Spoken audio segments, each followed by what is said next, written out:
Dave Meltzer has become the go-to guy to the mainstream media for all questions pertaining to professional wrestling. He's, to me, the test of time is a bellwether, and the fact that Dave Meltzer has been able to capitalize on the professional wrestling industry and become a sounding board for the industry, you can't argue with success. But I come from the tack of, if it's a five-star system, then you're probably not fives too easily. You've got to start putting a six out there in a five-star system. If it's a five-star system, we give Shane Douglas a four-star rating. That ain't too bad. If you give me a 4.3 or a 4.75, that ain't too bad. But if you give me a 5, what you're telling me as a professional who's been in this business for 38 years is that Shane Douglas did everything perfectly in that match. He performed flawlessly. I have yet to see a match of mine or anybody else's form flawlessly. You can find something wrong in every match, whether it's timing, segue, execution of storyline, carrying out the character. There are a million other standards that you can use in a match as opposed to just, I thought that was a really great match. After all, that's a pretty unscientific way of judging things. I think Shane Douglas thinks it's a pretty damn good match. So therefore, it must be 6 or 7 or 8 stars on a 5-star system. Me personally, if I gave a 5-star to somebody, again, that is me telling the world that this match was flawless. Nothing could have been done better. Everything was done perfectly. And just human nature as being human nature, I have yet to see perfection in anybody in any field doing anything. So a 5-star, I would think that they're probably giving it out a little bit too freely, especially if they're necessitates giving out a 6 or a 7 stars. But again, I'm interested now that the questions come up to go back and investigate some of these things. What is Dave Meltzer assigning 6 stars to a 5-star match? What is the buzz out there about Kenny Omega? If he's gotten that good, it doesn't surprise me. And I said, what I saw from that kid from the time he stepped into the industry, it was impressive.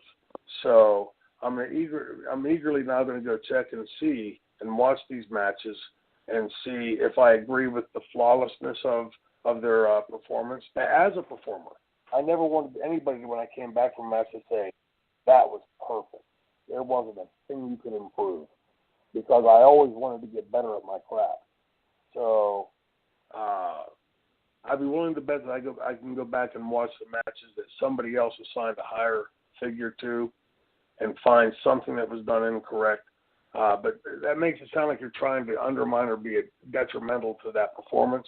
That's not my intent. My intent would be to, what can I tell these kids they can improve on? What can they work on? Because we all seek perfection. But again, I have yet to meet anybody in any field that was perfect. Me, myself, and obviously Chad as well, huge Meltzer fan. We take him obviously more seriously than anybody else. A lot of the wrestling media is clueless, and they're not really fans, and they're just kind of fair weather coming out of nowhere. Some of them are hipsters. Some of them are just absolutely clueless and don't know anything about wrestling. But Meltzer is a guy who we've talked to who works 100 hours a week. He's just nuts obsessed with wrestling. He's been doing it for, almost as long as I've been alive. He's been doing it for over about 35 years or so. I mean, geez, he's awesome. So when he starts to point out different things in different matches, let's just say Dynamite Kid and Tiger Mask, then Misawa Kawada, then Flair Steamboat, then Masada Kawada, and then coming now to Omega and Okada. It's just something I pay attention to, because it's like, man, I got to go out of my way. This guy, Dave Meltzer, this wrestling historian, this guy that's been covering the business. Yeah. I want to find out and I want to seek out what this guy is telling me is great wrestling. Oh, no doubt. I mean, anybody that's been around the industry, you have to have boots and tights.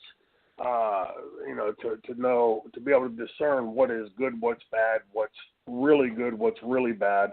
And like you said, Dave's been around for a long time, and he's been successful at it. I'm a firm believer success doesn't come by luck. It comes from hard work It comes from diligence. It comes from learning your craft. In this case, Dave learning from an outsider's point of view the wrestling industry. So that, to me, that carries weight. If Dave Meltzer is saying this guy's in that class, if Okada and Omega's matches were in that class, that's definitely something I want to see and want to watch. I would just think that, the same thing as if I was going to, as I'm writing my book, I'm sure that Dave could go through there and say, your sentence structure in some of the places isn't as good as I thought it would be or could be, as a writer. So it's just comparing apples and apples and oranges and oranges. Like I said, I've seen some amazing matches in my career. I've yet to see what I consider to be the perfect match, but because of that, with what Dave has said about that match and about Kenny and Okada, I'm fans of both Okada and Kenny Omega. So I'm eager now. The fanboy in me is eager now to go watch those matches to see what it is that Dave is so willing to put his stamp of approval on.